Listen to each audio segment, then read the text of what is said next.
I'm Benton Case, and this is All Things Considered on NPR.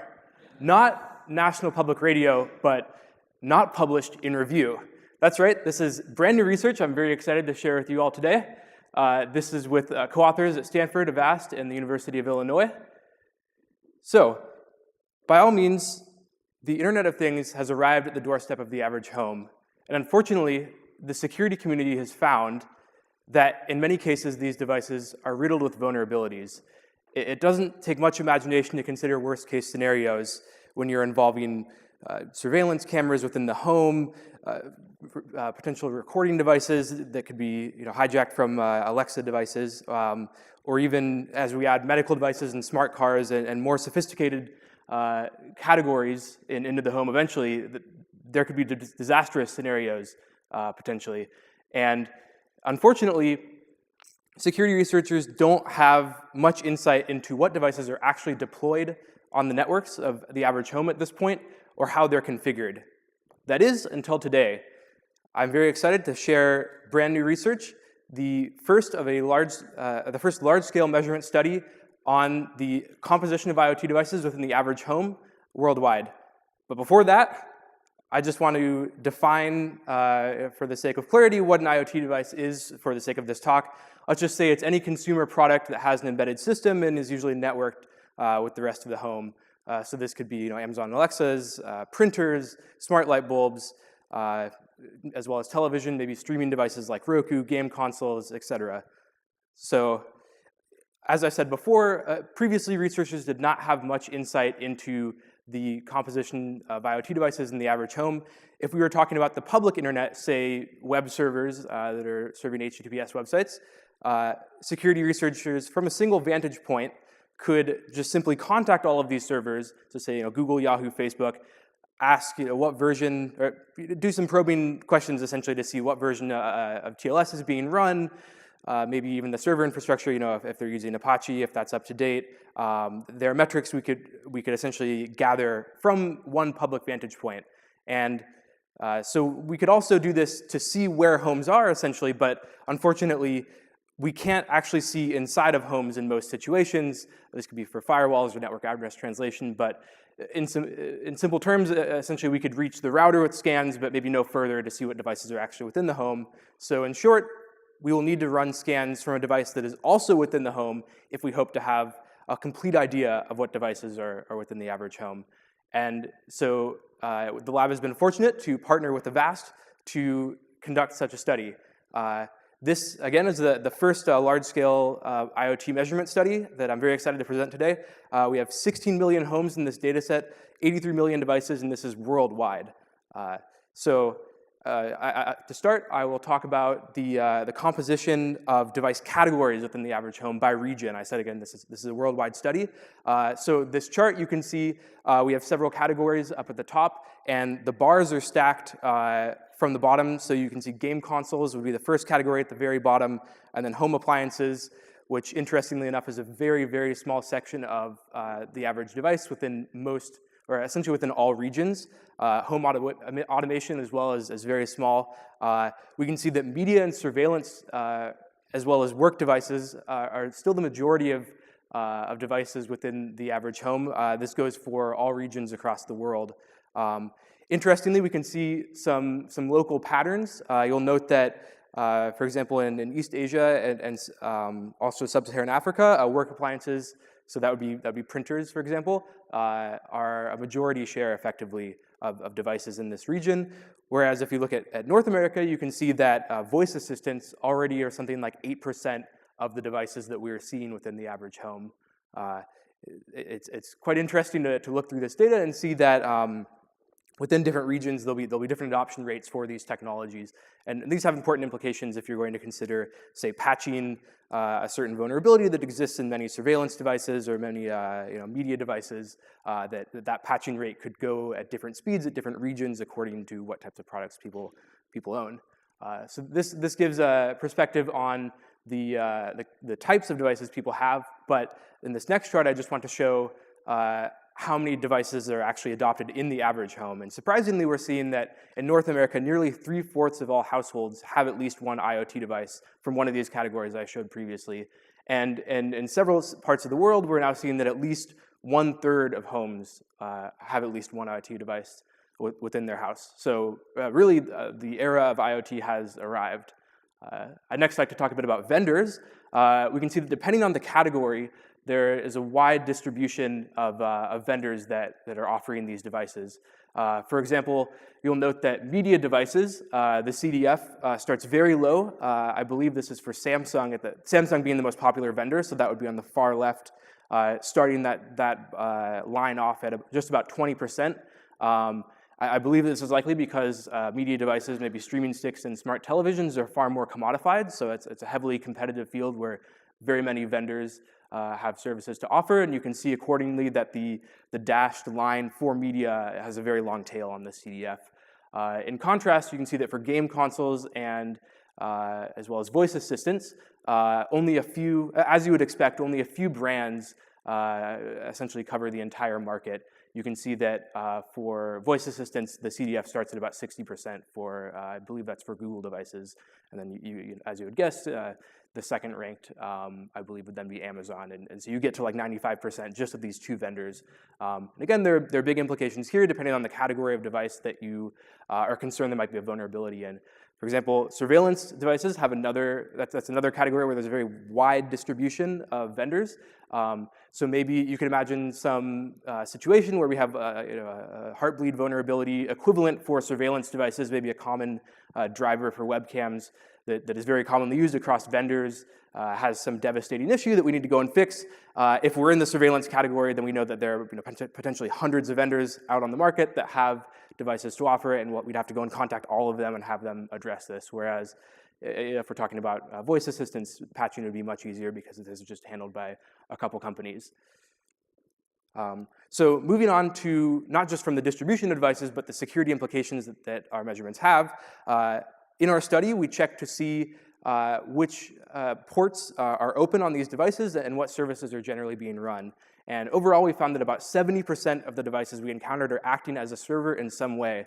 This means that for at least one protocol, they have open ports and they're listening for responses or for requests that they would then respond to.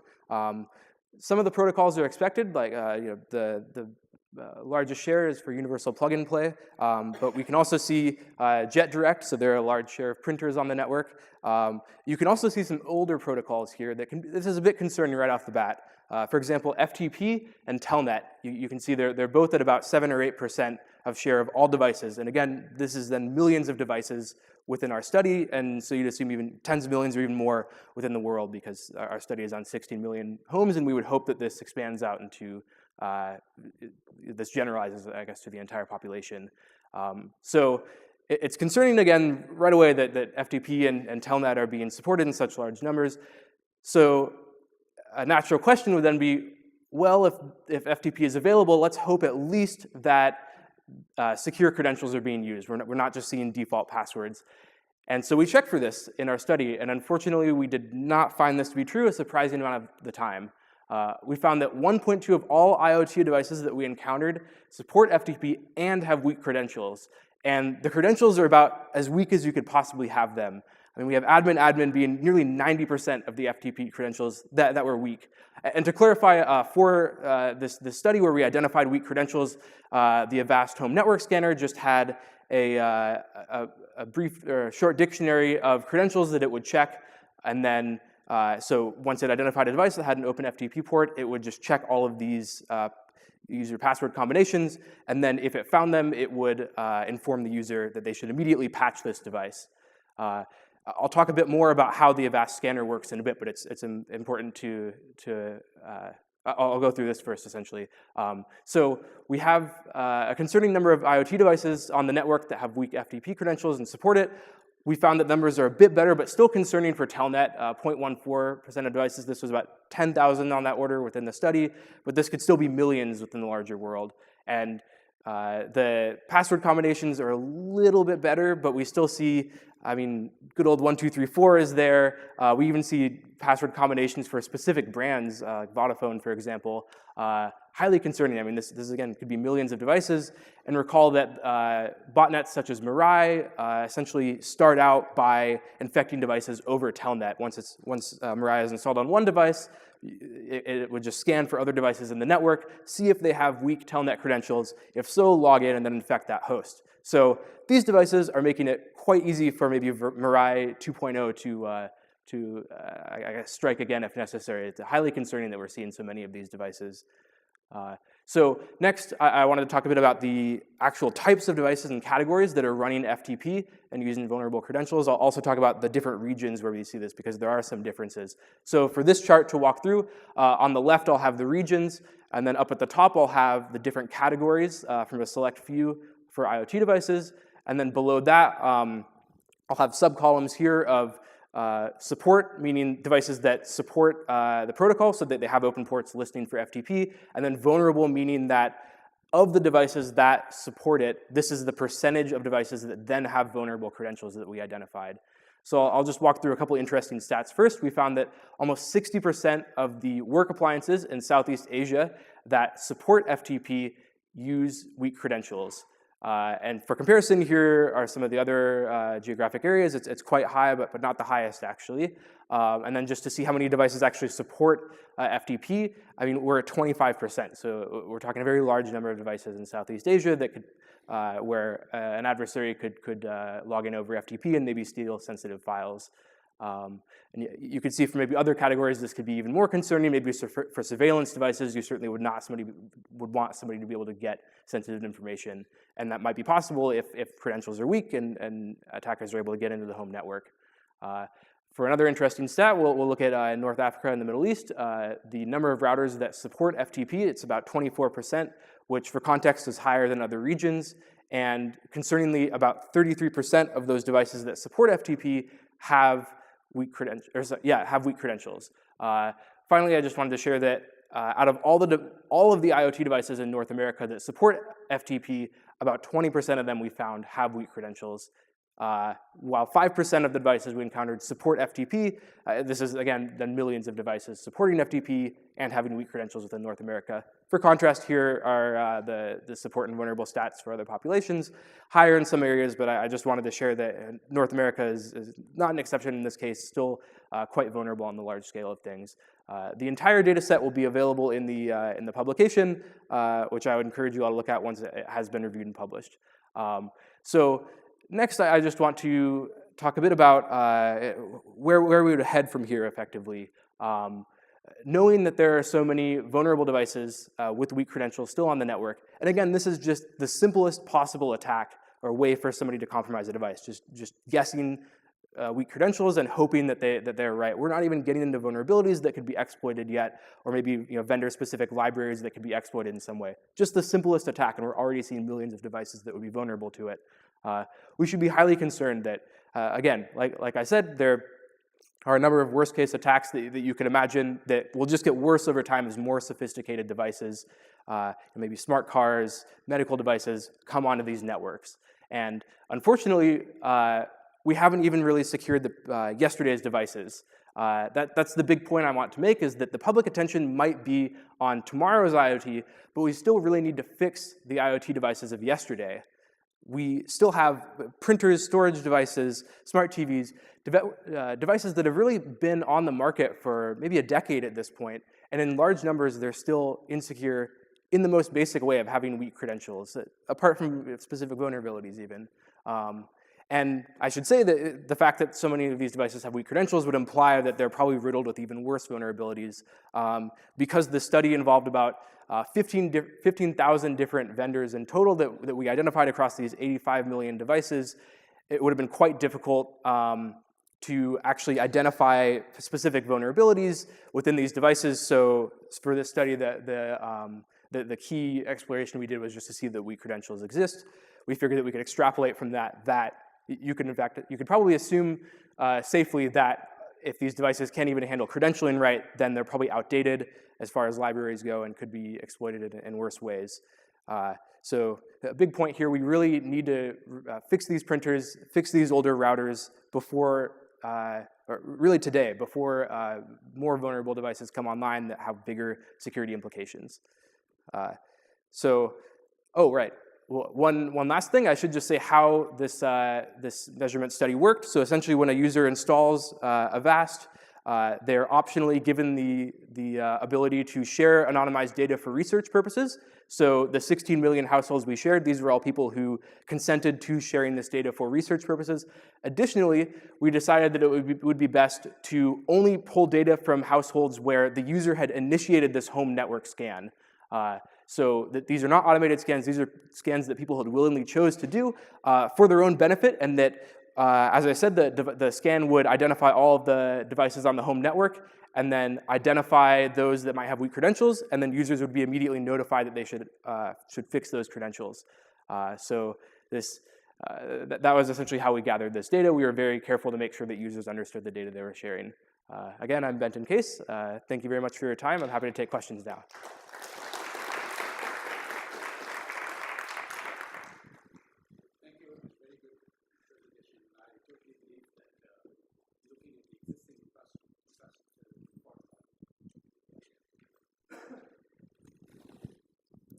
Thank you. There are, depending on which study you look at, there are about 25 billion devices connected to internet today.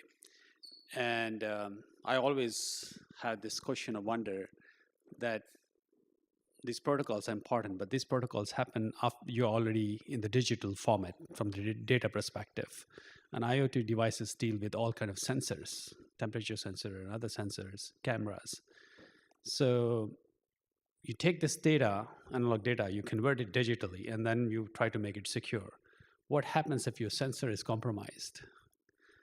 What are we doing to make those sensors reliable, that they are not giving us the wrong data? And that can have consequences. Think about power plants or some other places where your sensor has been compromised, and that sensor is giving you the wrong data.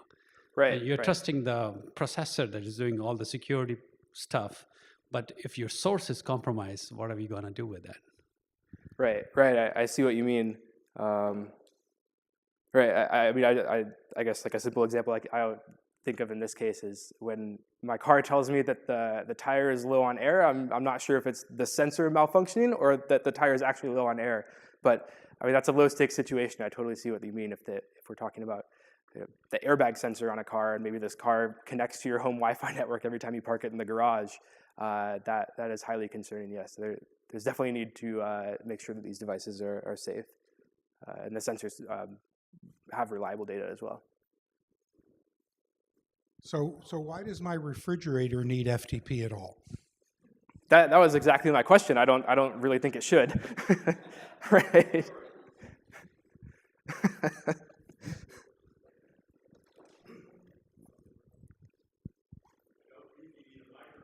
My question is, at the very end, you said this was all done by the users running the software inside their own networks. Right. What percentage of all these users do you think would be vulnerable from the outside through their home router, which usually would not pass all of that traffic? Right. So what percentage is truly vulnerable? Right. Pick any of the, you said, what, 70% use, I don't remember the numbers. Pick FTP, pick Telnet, any one you want. What percentage of the ones you found inside the network would be actually vulnerable from outside in the real world? Right. So actually another section of the study, we tried to see how often these routers hosting internal management pages over HTTP also happen to accidentally have these pages available on the public internet. I don't know the stats on that off the top of my head, but I do want to say that thinking about devices being vulnerable from the outside as their only attack scenario might be a bit dated at this point, and that you could consider that if all these devices are in homes, devices are coming in and out, maybe your friend visits and they have a compromised Android phone, and then that Android phone, once it's on the network, scans for others' devices to spread malware to. So it could be that maybe the firewall at your router is quite good and protects you from outside threats, but now that we're talking about network devices within a home that come in and out, there could be new ways for malware to spread. It is right now, Uh-huh. Avast doing this, the numbers are perhaps orders of magnitude worse than they really are, to their advantage. It's to their advantage to show very high numbers. And if, for example, you told me that only 5% of all those IoTs were vulnerable on the outside, that's a huge difference. And that, to me, is a very critical piece of data. As Right. opposed to just saying, well, somebody could visit your home and they could be infected. That's very different. Right.